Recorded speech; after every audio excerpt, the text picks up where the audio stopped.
This is a teach pendant, and traditionally, it's how you teach a robot arm to do something. It's awkward.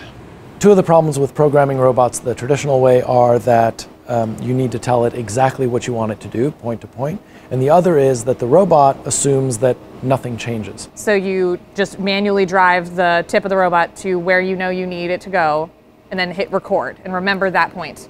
Then you drive it over to the other place and hit record and remember that point.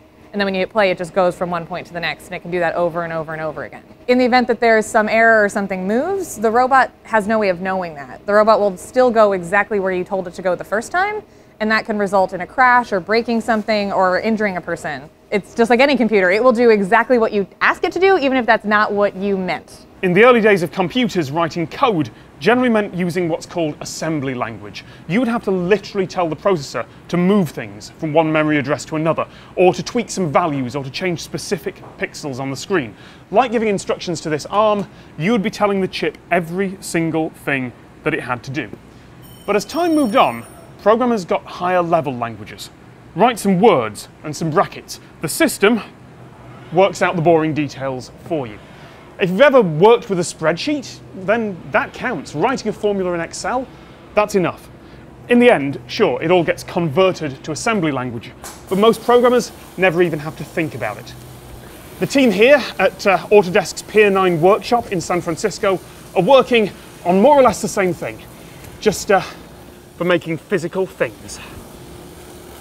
So basically the biggest robot that we have in the lab, which we call Ash, is essentially a big robotic 3D printer that's printing in stainless steel. So we have a MIG welder that is depositing stainless steel onto a metal plate, and by activating the MIG welder while moving the robot, we're building a weld bead, and then we're building beads on top of each other. You would typically use welding to stitch two pieces of metal together. What we're doing is using the same technology, but stacking the metal on top in order to produce a separate piece of finished material. Now ultimately the result is the same. The motors in the robot arm are told, move this way. It's just that the human's original instructions are a bit more abstract, and they're filtered through another couple of layers. Using a teach pendant would be pretty impractical for these complex curves. Normal 3D printers do basically 2.5D, like they go to an X and a Y and then up and down.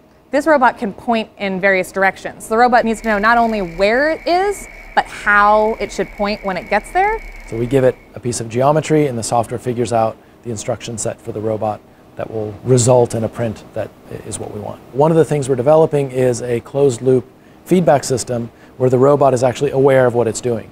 So before it completely fails a print, it's keeping track of the quality of the print that it's doing, and it will actually reprogram itself in real time in order to avoid an actual failure. So what we're working on is a vision system where between vision and a couple of other sensors, we can monitor and supervise the status of the print. So if the welder runs out of wire or if something else happens that the robot would traditionally have no way of knowing, now the robot can know that. Not all the robot's movements are being directly controlled by a person.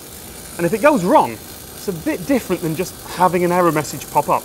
This arm here weighs 2 tons, and when it wants to, it moves fast. The only reason I'm allowed this close is because I'm literally holding the emergency stop button in my hand, just in case. Our robot currently has no way of sensing us. And what currently happens is when a person that shouldn't be near a robot gets close to the robot, you shut everything down.